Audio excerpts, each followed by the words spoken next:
What's going on, everybody?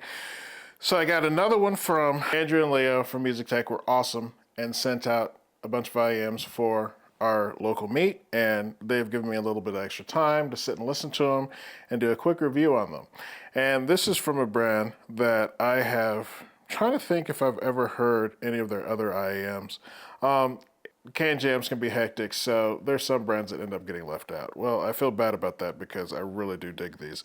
This is the Nostalgia Audio Pendragon. Show you this. And this IEM is what we will be doing a review on. All right. So the Nostalgia Audio Pendragon, it retails for $3,799. It's got 14 drivers and a 6-way crossover. The driver breakdown is 2 Sony bone conducting drivers, 2 custom 9.2mm dynamic drivers, 6 Knowles and Sunyon balanced armature drivers, and 4 Sunyon ultra high frequency electrostatic drivers. All right, so let's take a closer look at these beauties. Very beautiful faceplate.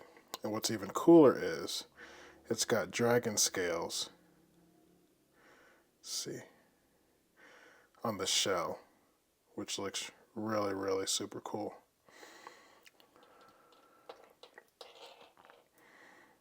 There you go, that's a good shot of it.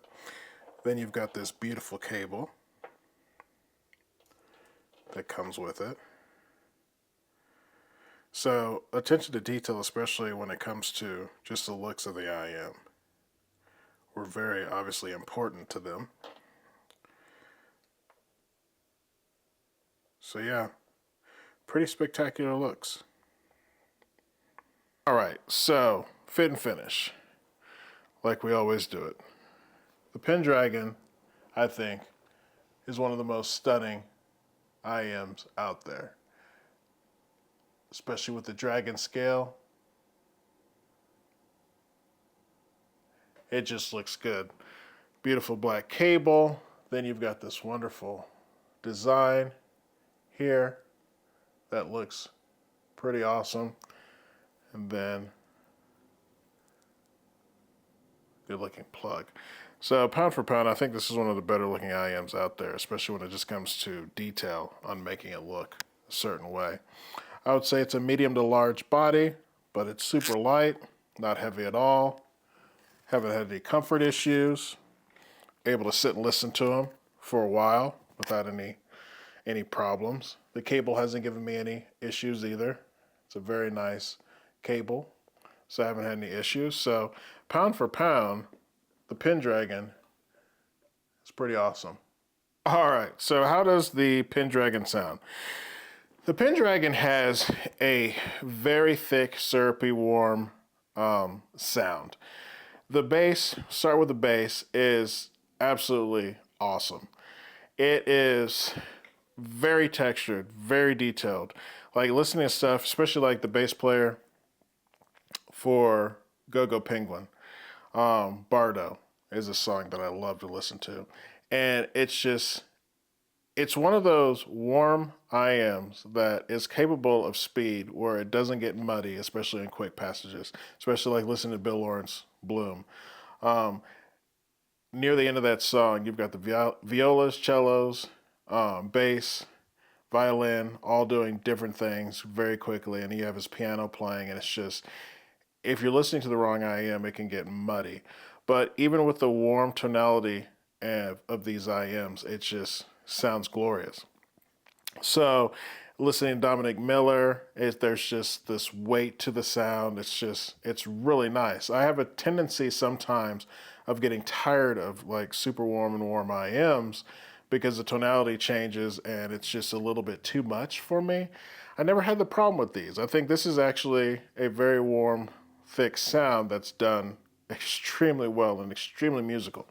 Because then I would take it into stuff like Billie Eilish, Bury Your Friend, or I Love You, like switching back from songs like that, or Billy Bossa Nova, and it sounds awesome. Voices sound very, very good on these. It's fun to play something, go retro with something like You Belong to Me, either Michael McDonald, with the Doobie Brothers or any Doobie Brothers. Like it sounds really nice. And I didn't again feel like it got too old for me or I got annoyed by it just being so warm. And I think it's because the treble has some nice sparkle to it and nice air to it where you get this nice separation because the stage is nice. Its stage is deep. It makes you feel like you're sitting there at the performance, enjoying it, and hearing all the little things that happen within a live performance. So I was kind of shocked by, even with the way it is, how warm it is, that I was able to listen to a bunch of different genres and not sit there and go, oh, wait, now this is, because I ran into that problem with the XC6 where I had to specifically use it for certain genres, and that's where it really shined. But if you stepped into another genre that it was too warm for, it just sounded awful. And I think that's the magic of the Pendragon, where I was able to listen to a bunch of different genres, jazz, just anything with instruments, anything with voices. It just was able to sound very, very darn good. And I think that's the magical tuning that they did with the Pendragon. So pound for pound, hopefully I get to listen to this one a little bit more because this is kind of proven itself to be one of my new favorites. So excellent job, Nostalgia. The Pendragon is a very, very cool IEM. All right, so is the Pendragon a buy? If you're looking for a warmer IEM that's able to play multiple genres very, very well and not get drowned with too much muddiness, if you run into something that has a lot of instruments playing at the same time, it actually handles it very well. And you want something that just has such good texture and detail to the bass, the mids. This is definitely something that you should check out, especially if at a can jam at your local shop. So if you have any questions or comments, feel free to ask, and I will see you in the next video.